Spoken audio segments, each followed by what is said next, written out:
Begitu apa? Istri saya bilang, ini kan dia belum pernah ketemu bro. Ini mau dipanggil apa? Panggil AA aja ya. Dia bilang jangan panggil AA. Kenapa? Nanti pas tanggal tua AA, tanggal mudanya AA, tanggal tuanya jadi lagi usah. Panggil apa? Kakak. Akhirnya apa? Sampai sekarang. Dan ternyata Rasulullah juga begitu. Rasulullah memanggil istrinya itu, Aisyah itu ya Humairah, yang putih kemerah-merahan. Begitu juga kita nanti kalau antum menikah, siapin panggilan nama untuk istri dan itu jangan dirubah. Kan di kampung kan suka berubah. Begitu pertama nikah Dinda Kanda, begitu anak satu bapaknya anak-anak, begitu sudah punya cucu geser lagi bapak lu, begitu cucu anak udah nikah udah tua berdua lu mau kemana lu? Gua mau kondangan gambar geledek ya. Bahasa sebutan berubah, nanti gayanya juga berubah. Kalau pengantin baru mah kena batu. Kena batu deh ya. Ya Allah. Begitu sudah 3 tahun kemudian ada mata taruh di mana? Ini batu sudah 3 tahun di sini gitu. Kan gaya bahasa berubah. Kenapa? Sebutan berubah. Lihat aja sejarah Rasulullah. Rasulullah aja mau sholat nyium dulu kening istrinya. Yang salah siapa? Kita kadang-kadang tegang gitu. Sama istri ciuman jangan batal. Nyium pakai bungkus plastik ya. Dibungkus dikeresekin tangannya atau pakai sarung tangan motor itu udah 3 tahun baunya itu ya. Cium tangan. Enggak, kita yang bikin tegang. Makanya sejarah kalau kita buka sirah enak kok. Rasulullah sering mandi bareng sama Aisyah. Buka aja dalam Bulughul Maram. Nanti antum mandi bareng kalau udah punya istri, mandi bareng ya. Istrinya juga mandi bareng sama suami. Tapi tolong kalau lagi mandi bareng sama suami jangan ngomong. Ini mah kadang-kadang istri ngomong, ya Allah ini daki segede-gede kebo katanya. Aduh pakai ngomong lagi. Nggak boleh. Mandi bareng boleh. Ternyata Islam itu subhanallah. Kitanya aja. Bahkan Rasulullah itu sering mandi bareng sama Aisyah radhiyallahu anha. Boleh nggak? Boleh. Tapi melalui syirat kita mengumpulkan banyak sakofa Islamiyah, banyak pemahaman Islam yang bisa diambil dari sirah nabawiyah. Makanya saya pernah baca seorang ustadz mengatakan minimal kita itu ada 3 kitab di rumah. Satu ada kitab sirah, yang kedua ada tafsir, yang ketiga ada hadis. Yang minimal hadis itu ada Riyadhus Shalihin. Kenapa? 3 ini kita punya, semua punya. Alhamdulillah kita punya bukunya juga paling ini ya. Majalah itu juga dikasih, majalah yang udah lama itu punya buku agama fikih ini ya, fikih Sulaiman Rasyid yang kuning itu, kuning yang tahun 65 cetakannya aja. Jangan aja jangan macam nih kelemahan umat Islam. Saya akui kita itu lemahnya pada titik ini, tradisi keilmuan. Islam tuh dulunya bagus, tapi turun ke bawah generasi selanjutnya itu nggak mau baca buku. Coba antum ada survei aja ke kampung, dicari rumah yang punya buku agamanya, jarang. Ada Fadilah Amal, itu juga di masjid, itu juga udah lecak ya. Nanti ini dilipat. Saya titip kalau antum punya buku, tolong, saya paling nggak suka buku itu dilipat. Habis baca di depan saya paling nggak suka. Kenapa? Menghina buku. Kayak kertas. Lihat buku saya nggak ada yang dilipat. Kenapa? Saya nggak suka. Karena gini loh. Seorang ulama mengatakan begini. Istri buku itu, kitab itu adalah istri kedua bagi seorang ulama. Dia bilang gini. Buku itu atau kitab itu adalah istri kedua bagi saya. Jadi antum yang punya buku, rawat buku itu seperti istri antum. Diajak tidur Pak, ya itu mah karena nggak punya bantal. Tapi nih yang keempat, kenapa kita belajar sirah? Karena dengan sirah sakofa Islamiyah itu lebih jelas, lebih luas, lebih baik, lebih apa ya? Kita lebih tahu kemana. Kadang-kadang makna tersirat dari suatu hadis itu apa gitu. Mana tersiratnya? Kan pernah Rasulullah ada satu riwayat kan Rasulullah nggak pernah sholat qobla maghrib, qobla isya, tapi sahabat melakukan gitu. Rasulullah diem. Makanya ada mengatakan ada sunnah qobla maghrib, qobla isya, tapi non muakkad. Karena ada satu riwayat ketika sahabat itu sholat qobla maghrib, qobla isya, Rasulullah lihat tapi diam. Berarti menandakan boleh. Tapi Rasulullah tidak pernah melakukan. Ini yang disebut hadis takriri. Takrir itu penetapan hukum, artinya membolehkan. Rasulullah melihat seperti itu. Ada satu kisah, Rasulullah sahabat pernah makan dop. Dop itu satu makhluk yang ada di Timur Tengah, bentuknya hampir seperti bunyawa. Cuman ciri khasnya itu dia kencingnya 40 hari sekali. Di Indonesia nggak ada. Sahabat makan, tapi Rasulullah nggak makan, diam. Maka itu disebut hadis takriri. Ada yang membolehkan, ada yang tidak membolehkan. Tapi dengan alasan kalau Rasulullah tidak membolehkan, pasti Rasulullah melarang. Tapi ini didiamkan, maka itu nggak masalah. Seperti itu. Sakafah Islamiyah. Nih, jadi bahkan dikatakan bahwa kehidupan baginda Rasulullah SAW merupakan gambaran konkret dari sejumlah prinsip dan hukum Islam. Ada suatu saat seorang sahabat, 3 orang sahabat muda datang ke Aisyah radhiyallahu anha. Ketika beliau datang ke Rasulullah, Rasulullah tidak ada. Kemudian nanya tentang bagaimana ibadah Rasulullah SAW diceritakan oleh Aisyah. 3 sahabat tadi bilang, waduh kalau begini saya nggak mungkin bisa ngejar ibadah Rasulullah. Satu ngomong, kalau begitu saya nggak mau nikah selamanya, saya mau ibadah kepada Allah. Yang satunya ngomong, kalau begitu saya nggak mau buka selamanya, saya mau pingin puasa selamanya.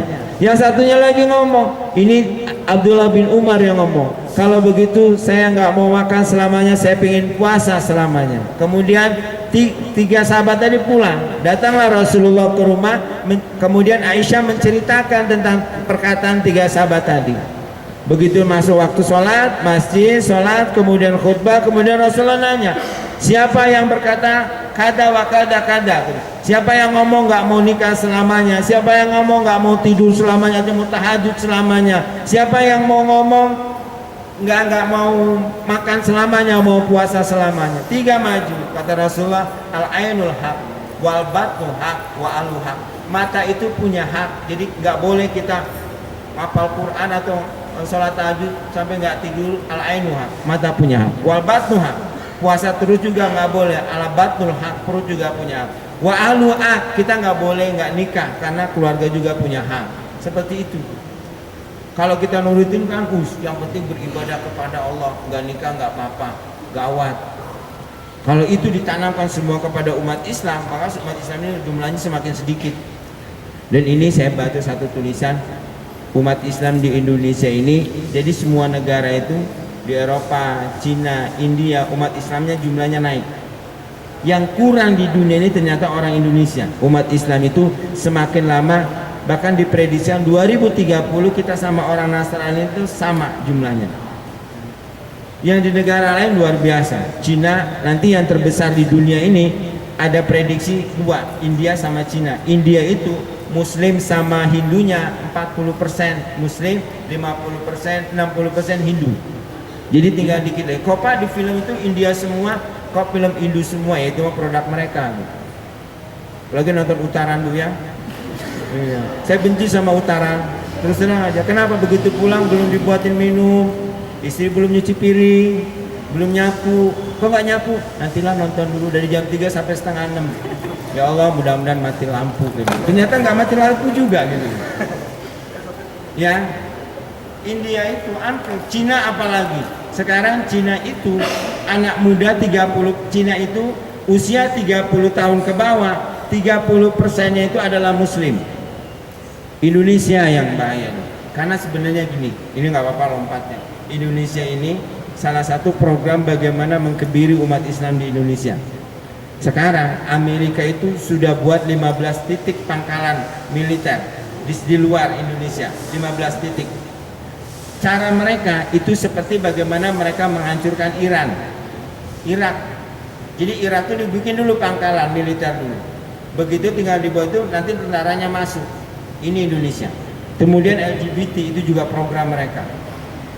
Kenapa Indonesia ini luar biasa? Ternyata Indonesia ini dia dapat dana 100,7 triliun dari UNESCO UNICEF untuk itu LGBT. Jadi kalau anta pengen dapat duit ngomong aja LGBT itu halal, itu halal. Ngomong gitu mas, 500.000 gitu. Bohong, orang nggak dapat duit. Makanya orang itu ulil albab sampai bilang katanya apa? Al-Quran itu niru, jadi ada kesalahan pada Al-Quran tentang LGBT. Dan bahasa ulil gini, kalau memang Al-Quran itu ada yang diadab karena LGBT, mestinya sekarang juga sudah turun adab itu. Nantang ulil. Kita doain mudah-mudahan anaknya laki-laki dapat jodohnya laki-laki juga, amin. Menantunya laki, anaknya perempuan dapat menantu perempuan juga. Kita doain aja, gini ngerasain. Dan ternyata apa? Salah satu pemotong keturunan itu. Kan laki sama laki nggak mungkin hamil kan? Perempuan sama perempuan. Nah, ternyata itu programnya. Jadi Indonesia ini tugas kita berat. Saya kadang-kadang bingung. Tapi mudah-mudahan habis nih. Yang kelima, ini yang penting, agar kita setiap dai, agar setiap pembinaan dan dakwah Islam memiliki contoh hidup yang menyangkut cara pembinaan Nabi. Jadi kenapa kita belajar sirah? Supaya kita tahu bagaimana cara Rasulullah Shallallahu Alaihi Wasallam. Rasulullah itu nggak ngegus itu apa ya? Kayak nggak kayak apa ya? Nggak ngebos. Nah kalau para kiai itu termasuk di pondok itu sama guru itu nggak berani. Guru kita lewat depan guru aja nggak berani. Anak-anak guru juga dihargai. Biar anaknya kecil cium tangan. Lagi daerah Garut cium tangannya itu bukan segini. Ada cium ini, cium telapaknya juga itu dicium. Begitu apa diisep, serut gitu ya. Ternyata kan nggak boleh. Rasul aja biasa-biasa aja. Lihat aja sirah baginda Rasulullah SAW ketika perang Khandaq. Ketika perang Khandaq, semua sahabat nggak bisa mecahin batu, hanya Rasulullah turun mecahin batu. Ada 2 sahabat yang 2 hari nggak makan. Dia bilang, yuk kita bilang sama Rasulullah, siapa tahu punya bekal. Begitu nyari Rasulullah di bawah, di siling, di Khandaq itu ketika itu sedang angkat tanah, tersingkap jubahnya, ternyata di balik jubahnya itu ada 2 batu. Untuk apa? Untuk nahan supaya bajunya nggak melorot. Beda sama kita. Kita ikat pinggang 2 lubang sisa. Begitu makan dibuka lagi. Kenapa? Makanya lihatin, makanya pakai training kalau nggak pakai sarung. Kenapa? Biar overload ya. Iya. Dan Rasulullah sahabat aja begitu. Bahkan satu riwayat Rasulullah itu dadanya bidang, perutnya rata. Sekarang kita kebalik. Perutnya yang rata, dadanya yang bidang. Jadi cuma tugas antum aja olahraga ya. Ya puasa aja cukup kok. 1 kali aja cukup kalau antum pengen ngecilin badan. 1 kali aja cukup puasanya 30 hari. Jangan makan, jangan minum. Insya Allah dianterin. Tapi sahabat ini ya. Artinya nanti antum buka aja sirah. Jadi kenapa kita belajar sirah? Nanti kita akan tahu bagaimana komprehensifnya Islam. Bagaimana Rasulullah itu cantik berdakwah, dan hebatnya Rasulullah itu salah satunya setiap sahabat itu yang ada di Rasul, yang dekat sama Rasulullah atau yang jauh, selalu merasakan sayalah orang yang paling dekat sama Rasul. Itu hebatnya Rasul. Ketika Ali dalam hatinya mengatakan sayalah orang yang paling dekat. Umar begitu. Jadi semua sahabat itu perasaan paling dekat. Kenapa? Rasulullah itu berdakwahnya muqtadul hal, muqtadul maqam. Tahu kapan harus ngomong ini sama siapa, ngomong ini sama siapa gitu. Contohnya tadi, ketika ada orang pipis di masjid, Rasulullah nggak marah sebab itu orang bodoh, dia nggak tahu Islam. Ketika sahabat yang nggak perang dikasih hukuman 40 hari nggak ditegur, kenapa? Dia beda. Dia antum juga begitu. Kader dakwah itu kan beda-beda. Ada ring 1, ring 2, ring 3, ada yang keluar dari ring. Yang keluar nggak usah dipusing. Kok saya nggak datang ini kena iqab? Karena antum beda. Kok dia itu katanya tarbiyah tapi bawa cewek nggak pernah ditegur, sebab itu sudah cacing calang itu. Cacing calang itu apa ya? Barang nggak jadi gitu. Kalau antum barang jadi. Nah begitu ya sahabat yang baik. Mudah-mudahan yang berikan barokah buat kita dan semuanya. Kalau ada yang mau nanya silakan, kalau nggak saya bersyukur mau pulang. Saya harap cemas. Hujan nggak sini? Belum ya. Mudah-mudahan hujannya nanti kalau saya sudah sampai rumah hujan.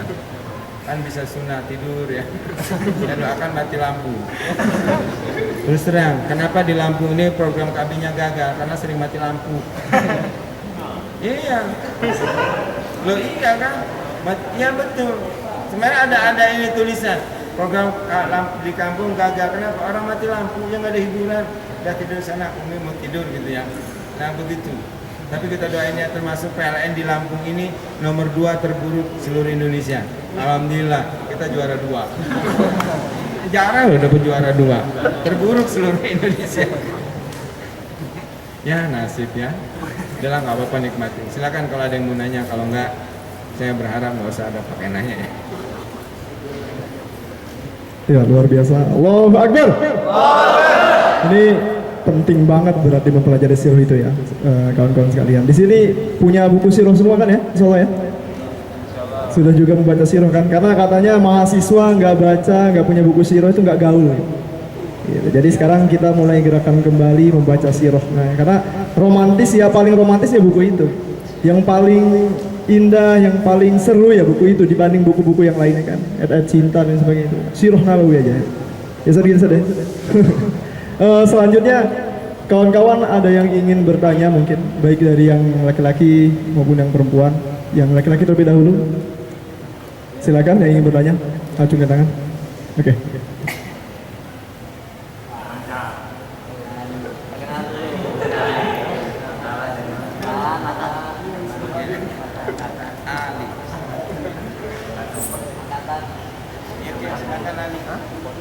Ustaz, mau nanya Ustaz.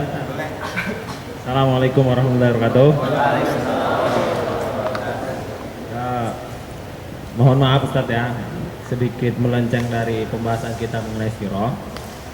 Karena tadi Ustaz sedikit membahas terkait riba ya Ustaz. Jadi kalau kita melihat dari sistem ekonomi Indonesia yang mengacu pada sistem ekonomi global, baik dia di perbankan maupun di asuransi gitu ya Ustaz ya, itu tidak ada yang tidak mengikut kepada kepada pemerintah gitu, yang masih menggunakan sistem kapitalis yang dimana kita ketahui semuanya riba. Meskipun itu ada embel-embel syariah gitu Ustaz, karena beberapa Ustaz juga dan ahli sudah mentelaah yang ada embel-embel syariahnya, kayak hotel syariah gitu, bank syariah dan segala macamnya itu masih ada ribanya juga gitu. Nah ini sementara kita dianjurkan sebagai umat muslim itu untuk menjauhi sejauh-jauhnya yang namanya riba. Ini gimana Ustaz, sikap kita atau menanggulangi ini seperti apa Ustaz gitu? Apalagi sekarang kan semakin modern ini, dunia perbankan, asuransi itu udah mulai menjamur nih Ustaz gitu ya. Ini gimana Ustaz? Terima kasih.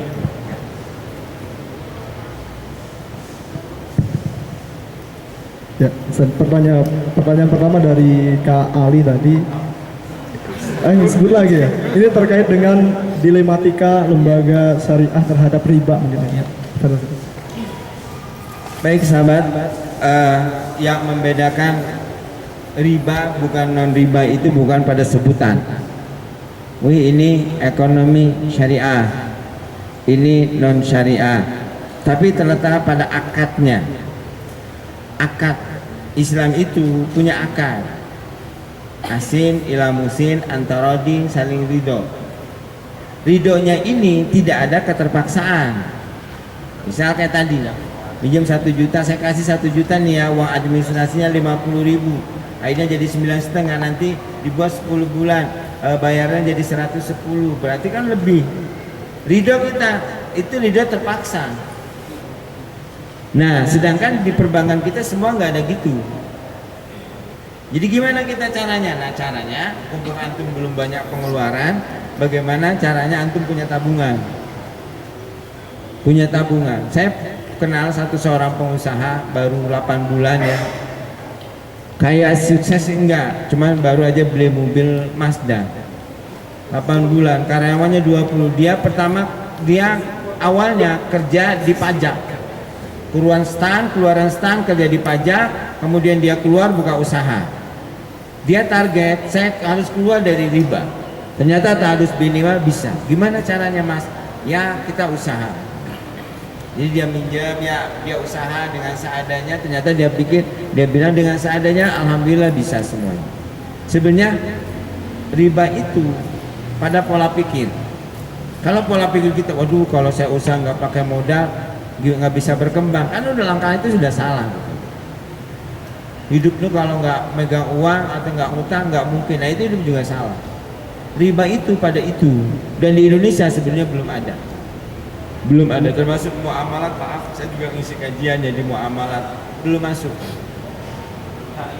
Ya secara syariahnya nama boleh lah.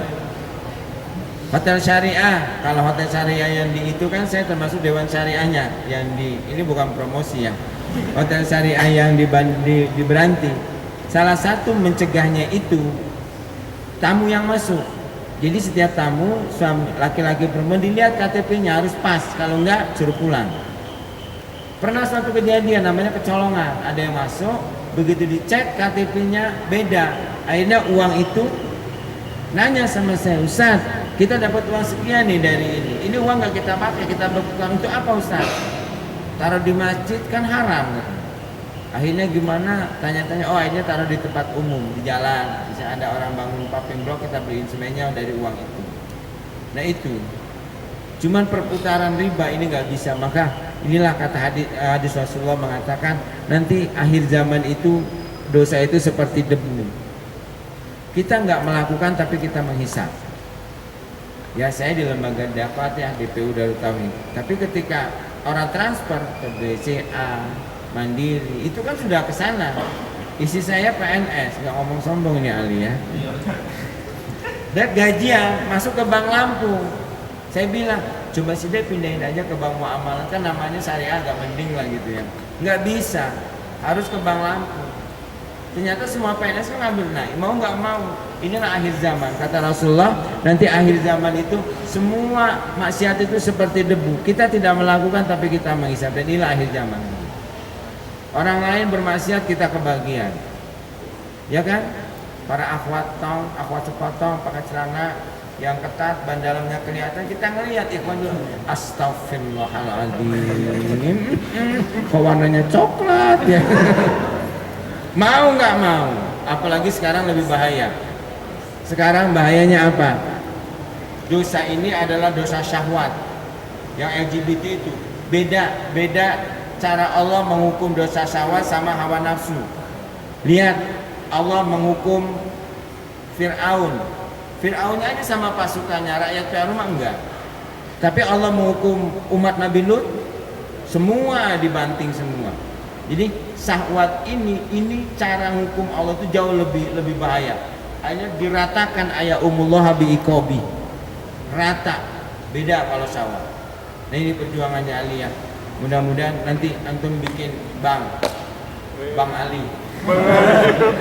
Bang Ali, wah ini mah kayak tambal ban. Ya, begitu ya. Orang salah sangka lagi. Ya, luar biasa jawabannya Ustaz. Nah, mungkin itu gimana Kak? Dan selanjutnya mungkin dari yang perempuan ada yang ingin ditanyakan? Tidak ada? Yang laki-laki? Ya, mungkin nanti bisa ditulis ya kalau perempuan.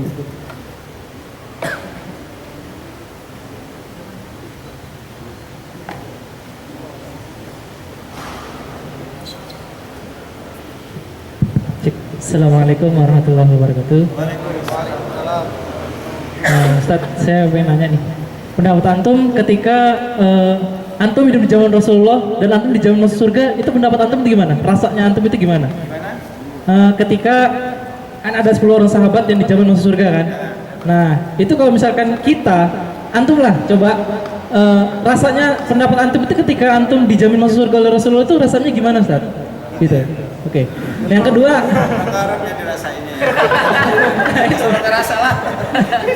nah yang kedua kan saya pernah baca sebuah hadis itu nanti itu ada sebuah masa di mana masa khalifah, terus masa sahabat, tabi'in, mulkan Jabarian, mulkan Adon, terus khilafah alamin haji nubuah kan. Nah itu kan janji Rasulullah nanti di akhir zaman ya. Itu pendapat antum lagi, bagaimana kontribusi anak-anak muda ini untuk menyambut mimpi itu, Ustaz? Pendapat antum itu gimana? Mungkin sekian dari saya. Assalamualaikum warahmatullahi wabarakatuh.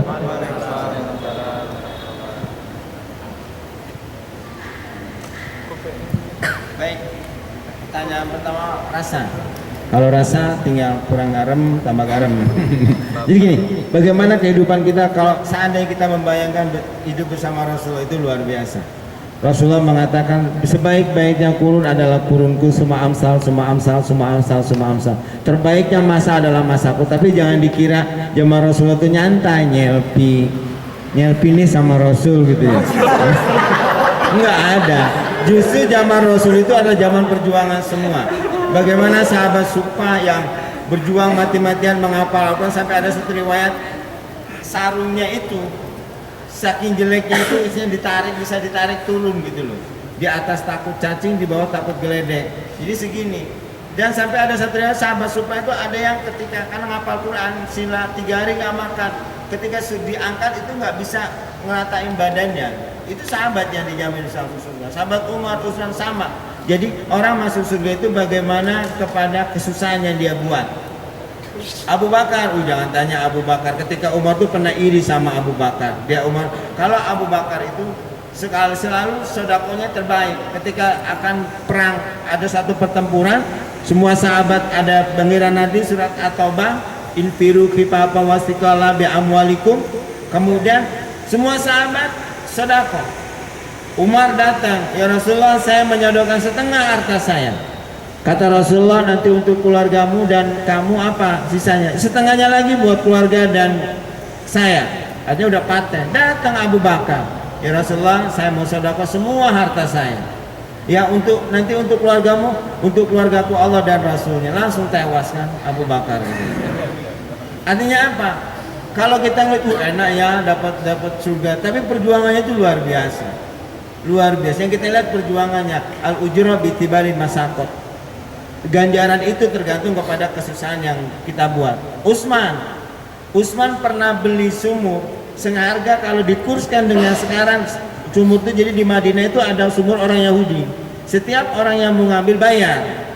Utsman ini kan kasihan, orang-orang Madinah Muslim itu kan dalam keadaan miskin. Akhirnya dibeli. Ternyata dibeli dinaikin sama orang Yahudi dengan harga yang fantastis. Kalau dikurskan itu, kalau sekarang itu 1 miliar setengah sumur. Kalau kita, bu jangan setengah miliar sih bu, 1 miliar mahal. Dibeli sama Utsman, dibeli. Ternyata dengan dibelinya setengah sumur itu, kan pemasukan orang Yahudi nggak ada lagi. Diambil terus, ya, orang Islam beli gratis. Akhirnya kebeli lagi dengan harga yang sama. Itu Utsman. Ali luar biasa. Nah kemudian itu ya, jadi rasanya jauh kayaknya kita kalau mau sama kayak Rasul. Orang mau liko aja atau mau ada surah aja SMS dulu. Kak hujan, belum hujan, kayaknya mau hujan. Tawar menawar gitu. Nih kita sama hujan aja udah takut. Saya pada foto ya, anak-anak Palestina lagi sholat, kanan kirinya itu dirudal ya, ada kebakaran besar, sholat. Kita sama hujan aja. Nih jauh kita kan banyak nyantainya. Surah juga, kita surah untuk umat. Begitu baru surah datang pisang goreng, butuh ayu makan terus. Janji jam 2 datang setengah 4 ya. Kita aja sama waktu aja udah keterkoler-koler.